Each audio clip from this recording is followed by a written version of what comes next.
Hello everybody, welcome back to another edition of PRAVA. I'm your host, Panzer King here in the Lion's Den, showing you what's going on in July of 1939. And you can see right now in South America, not much has gone on. They're quite peaceful, living their lives in various areas of South America, from the Andes to the Amazon. And further north, however, we have two Free French submarines off the coast of the Rio de Janeiro line. And up here we have our American fleet, quite a considerable American fleet, with two Canadian corvettes. Now, last term we were talking about this, and I don't think there can be built two corvettes there without upgrading that shipyard to a major shipyard. But right now we're going to go as is, and we might correct that in the next video. But if we pan closer and go on the eastern side of the Atlantic, we see a lot of vessels, and I mean a lot of vessels on escort duty. And it's because the German high seas fleet, well, not high seas fleet, submariner fleet is hard at work there, convoying many areas in Great Britain. Further down south here, I believe this is correct, the Free French have declared their new capital in French Sudan. And down here, we have the numerous Vichy territories like Cameroon, Madagascar, Syria, Tunisia, southern Algeria, western Algeria, northern Algeria. It's almost like World War II all over again with the Vichy being formed here.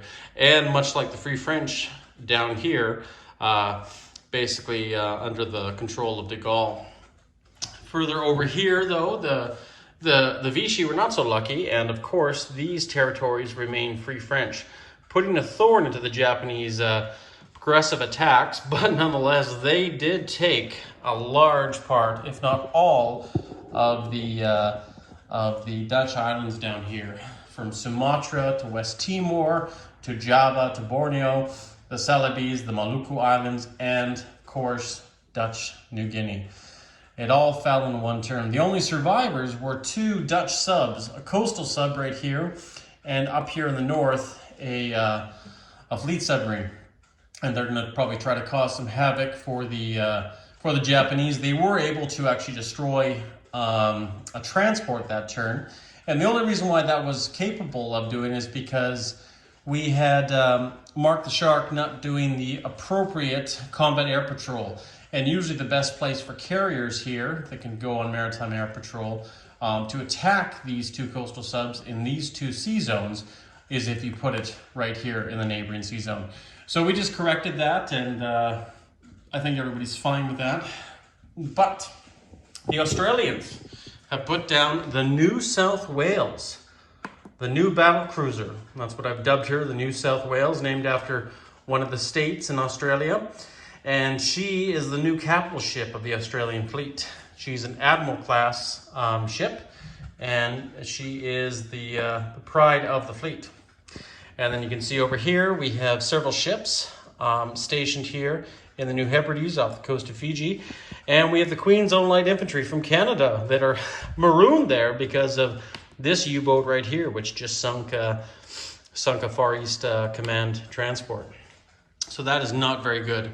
And also for the curious people that love to see spiders crawling on tables, well, this one right here has decided to make a move.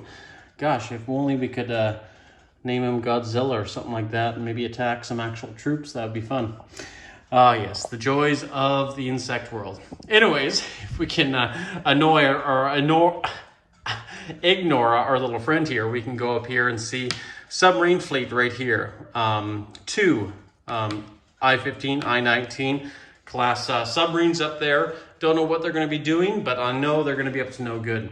Now look at the Japanese Air Force now. They have a considerable Army Air Force, especially with a medium bomber now in Hunan. And they just built their first strategic bomber this turn. So we'll see what happens there. Now moving on for next turn, in January of 1940, the Winter War, the Russians are going to try to complete this right here, this operation into Mongolia. by taking out this cavalry, by bringing in the airborne lift with a transport from Western Kazakhstan, cavalry, infantry, and a POT bomber up here in the north in Chita, as well as infantry from Kobdo to attack the capital in central Mongolia and take it for the new Soviet Empire and bring the light of communism to the Mongolians, which I think they do need that. Further south down here in Iran, we have continuing the conquest of the Iranian territories.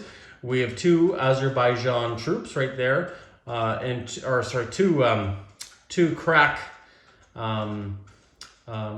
Soviet cavalry and two infantry attacking along with a tactical bomber and a fighter into southern Iran to crush any resistance left there. And that will complete the conquest of Iran and open up the path for us to possibly build a major port down here in southern Iran and upgrade that. Turkey has fallen to the lovely Allies, and they have built a second fighter this turn right here in Istanbul. Obviously, they're going to be quite a thorn in either any conquest the Soviets want to do or the Axis powers for that matter. So we'll see what happens with Turkey.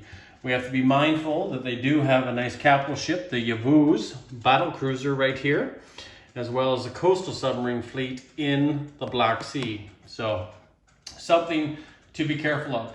And actually, I just made a small note right here. This should be upgraded to a German coastal defense ship, since Bulgaria has aligned with the Axis powers. But that is not all. Here in eastern Poland, the Germans have not attacked in East Poland because that would have been a direct violation of the Molotov-Ribbentrop Pact. So we're going to take down some of these motorized divisions into eastern Poland and upgrade them, if they are successful, to a guards unit in that battle right there. And we're going to probably take this Soviet fighter with us. Over here, this is probably the most interesting area of the map, and we can scroll up and see the mighty German Luftwaffe and the mighty British RAF. And they are posing for a battle, or spoiling for a battle, or however you want to phrase it. But right now, the Germans might have their eye on beautiful London. We don't know. It's hard to say. I mean, let's face it, it's no pushover with their Air Force there.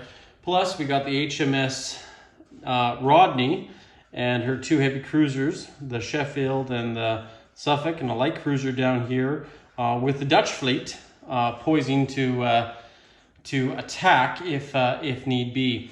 And then, of course, we have the battle cruiser, the Hood, and the heavy cruiser Norfolk, and several other defense ships, along with some Canadians who have shown up to defend England. So, interesting battle. The Comrade Stalin will be loving to watch this when it unfolds, and if it does unfold, I would love to see a Battle of Britain in this game, not only for Soviets, morale and conquest, but also just as pure entertainment.